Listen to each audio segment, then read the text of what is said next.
উচ্চ রক্তচাপের পেশেন্টকে আমরা বেশি লবণ খেতে বারণ করি, কিন্তু আমাদের চেম্বারে কিছু পেশেন্ট এসে জিজ্ঞেস করেন, ডাক্তারবাবু লবণটাকে ভেজে খেলে কি খুব সমস্যা হবে?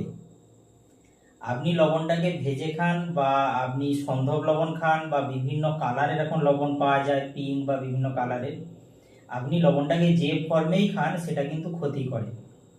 অ্যাকচুয়ালি লবণের মধ্যে যে সোডিয়াম থাকে, এই সোডিয়াম কিন্তু উচ্চ রক্তচাপটাকে বাড়িয়ে দেয়।